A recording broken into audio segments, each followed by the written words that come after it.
On continue notre série sur les planètes avec aujourd'hui la planète Mars, la planète qui donc correspond au mardi, le jour de Mars, et toujours dans cette optique d'observer les planètes pour comprendre ce qu'elles nous disent. Eh bien, lorsqu'on observe Mars, et je vous invite à le faire évidemment, eh bien, on observe que c'est la planète qui a la couleur la plus vive, couleur rougeâtre.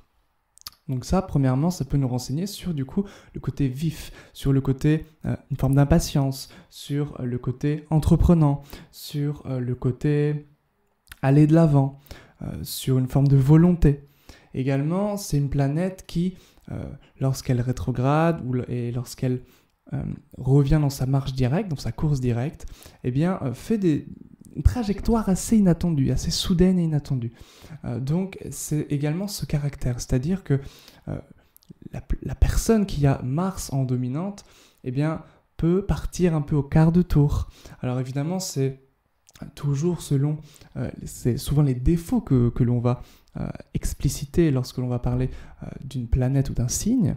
En fait, c'est-à-dire que les signes et les planètes, on va dire, sont, et c'est surtout les planètes en vérité, parce que les signes ne sont que des analogies, le décor de ces planètes-là, mais les planètes sont en fait, on va dire, caractérisées et déterminées selon certains degrés d'élévation et de subtilité. C'est-à-dire que plus une planète est épaisse, plus ce sont les défauts. Plus une planète, les qualités planétaires d'une planète sont subtiles, plus ce seront les qualités. Donc dans le tout bas, on va dire dans la couche épaisse de Mars, eh bien on va avoir tout ce qui a trait à la violence, à la colère, à l'agressivité, à l'impatience.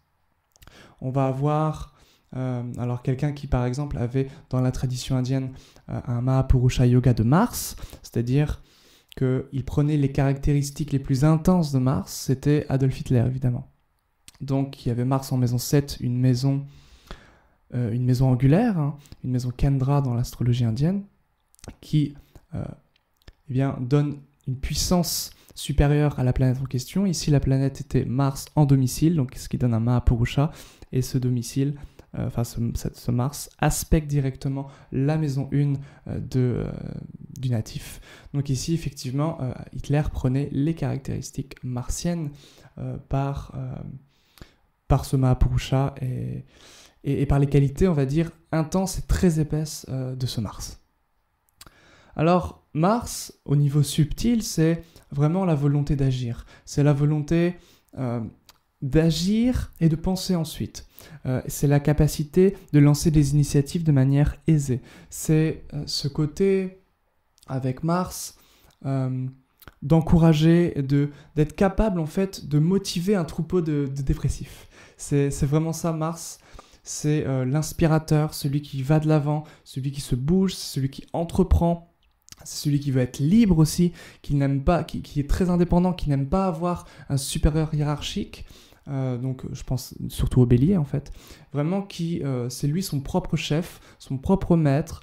Évidemment ça renseigne sur l'énergie, sur le côté vitalité, un petit peu comme le soleil, on va voir ça plus tard, mais effectivement Mars renseigne sur là où on place, là où on dirige notre énergie. Donc ici c'est extrêmement important effectivement d'étudier cette planète. Mars, c'est également, au niveau des métiers, eh bien, tous les métiers qui ont un rapport avec le sport, évidemment, puisque Mars, c'est le mouvement, c'est ce qui est chaud, donc il y a besoin de bouger, en fait. Comme le feu, on ne peut pas le saisir, donc toujours en mouvement. Et sec, c'est-à-dire que c'est tranchant, c'est tranché. Donc, ça va se ressentir au niveau du physique, donc souvent les personnes qui ont un Mars dominant, un Mars fort, ont un physique qui suit en fait leur activité, donc des activités intenses, des activités vraiment qui vont être fulgurantes en fait, donc des sports extrêmes par exemple, des sports de combat notamment, des sports en fait qui vont vraiment avoir des sports plutôt intenses et qui vont créer une sorte de tension maximale sur le corps. Voilà. Ensuite, ça c'est sur le plan physique, et sur le plan on va dire plus spirituel, plus psychologique plutôt, c'est une vivacité d'esprit. C'est le fait d'avoir quand même l'esprit pertinent, de comprendre les choses, et c'est surtout une recherche d'efficacité. C'est-à-dire que Mars va privilégier l'efficacité à la relation. Et ça, c'est souvent l'enjeu d'un martien, c'est d'équilibrer les deux. Effectivement, l'efficacité est importante pour lui, le résultat, mais privilégier la relation est aussi, et somme toute, extrêmement important. Mars, c'est les chirurgiens. Les grands chirurgiens ont un Mars souvent à l'ascendant ou un Mars dominant. Donc les chirurgiens, les gens qui travaillent dans le domaine de la thérapeutique aussi, donc tout ce qui a trait au domaine médical, tout ce qui a trait au droit également, au domaine du droit, avocat, ça peut très bien être une personne martienne.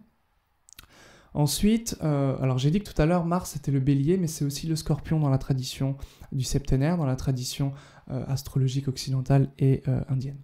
Donc le scorpion ici va être c'est le Mars beaucoup plus intériorisé. C'est-à-dire que l'effet martien se ressent, mais pas les éléments. C'est-à-dire que le scorpion est un signe d'eau, donc c'est un signe froid et humide, tandis qu'on l'a vu, les qualités de Mars sont chaud et sec. Donc ici, le chaud et le sec ne va pas s'exprimer. Par contre, les qualités influentielles de Mars, c'est-à-dire tout ce que l'on a vu là, la volonté, le fait d'aller de l'avant, d'être entreprenant, etc., va être véridique, mais tourné vers l'intérieur. Donc ça va être une recherche de son intériorité, donc souvent des gens très sensibles, très spirituels.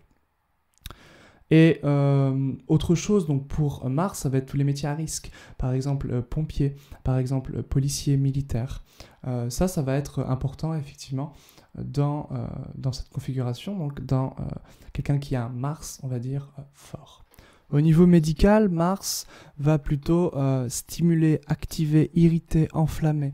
Par exemple, un Mars qui va être violence, enfin qui va aspecter, on va dire, de manière maléfique un Mercure, eh bien il y aura des brûlures sur la peau, par exemple.